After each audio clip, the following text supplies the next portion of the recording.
Today's video is sponsored by Babbel. Babbel is a language learning app which provides award-winning courses in languages such as French, Italian, Spanish, German, Norwegian, and many more. I think most of my viewers know by now that a life goal of mine is to become fluent in another language, and I'm continuing to study both Spanish and Italian on the app. Having Babbel as part of my daily routine has helped enormously in retaining vocabulary and grammar, with lots of great activities available in listening, reading, writing, and speaking. Unlike several other language learning apps on the market, the content has been made by genuine speakers of the languages and don't work by an algorithm or material generated by computers. The content is also enormously useful as it prepares the learner for real-life situations. Another fantastic aspect of Babbel is that there are no adverts and you can participate in lessons offline too. Doing just 15 minutes of Babbel a day will have you speaking a new language in just a few weeks. And further your learning with Babbel's recent additions and upgrades to the app, such as short stories, culture clips, a podcast, and Babbel Live, where you can add live classes to your existing subscription for an additional fee, or you can just subscribe to them as a standalone product. Head to the link in the description to get 65% off Babbel, less than $5 a month to learn a language. Thank you once again to Babbel for sponsoring this video.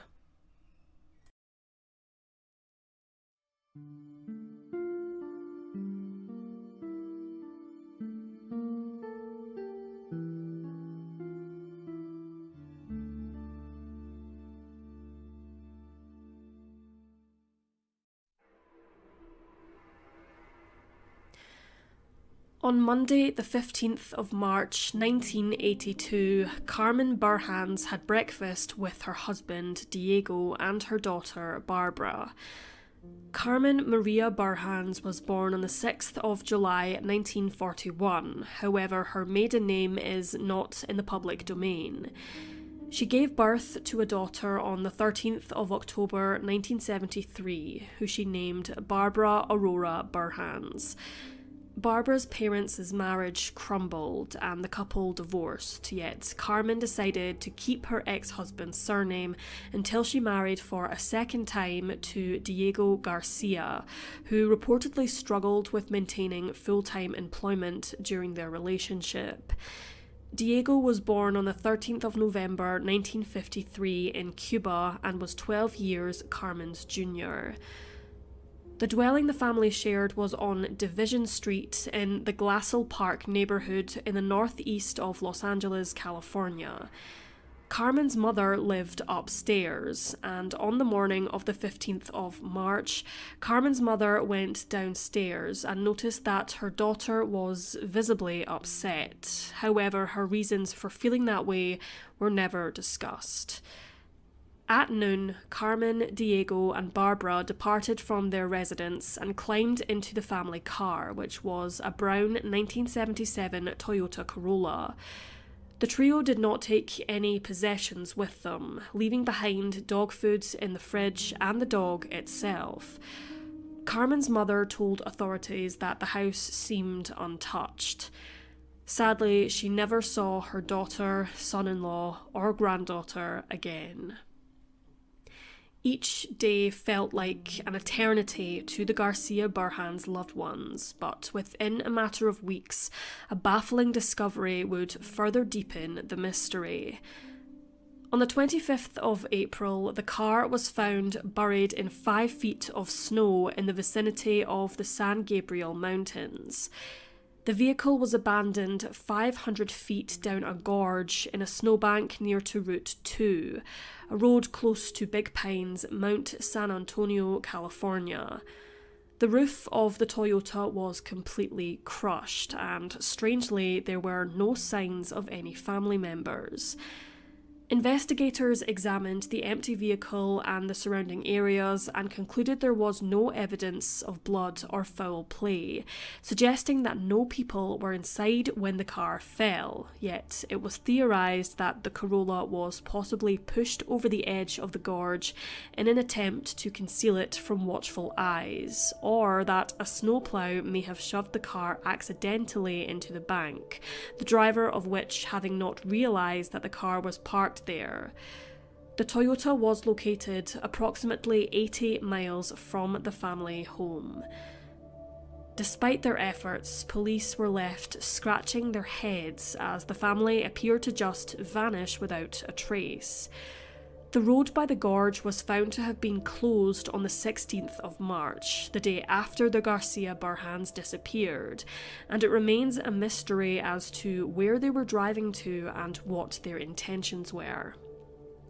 Los Angeles police reported that several witnesses spoke of seeing Carmen in the area.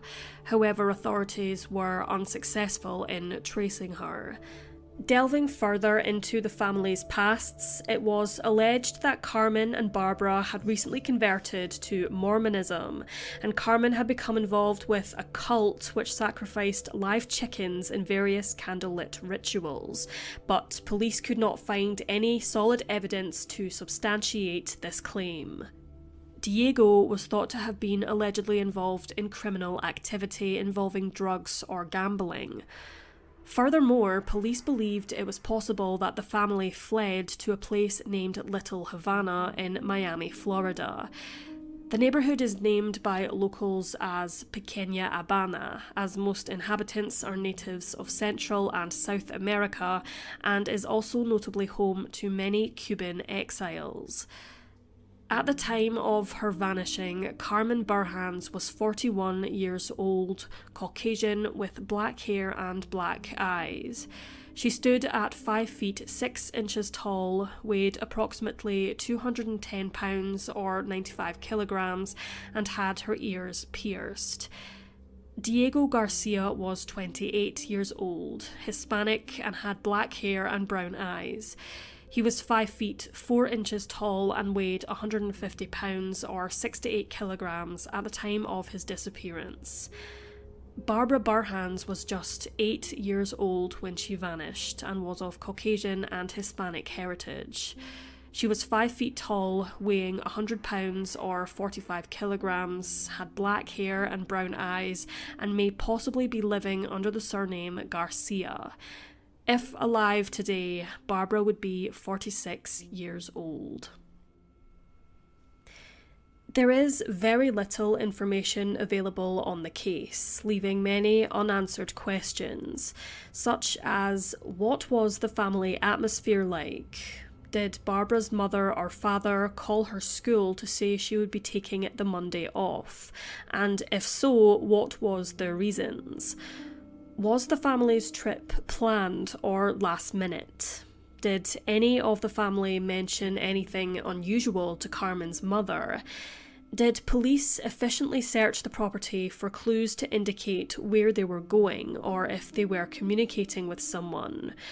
Was the mountainous area where the car was found familiar to Carmen or her husband? Was the alleged cult involved, or did the family flee after a threat from someone in Diego's circle? Almost 40 years have passed since the trio disappeared under mysterious circumstances, and unfortunately, the trail has gone cold.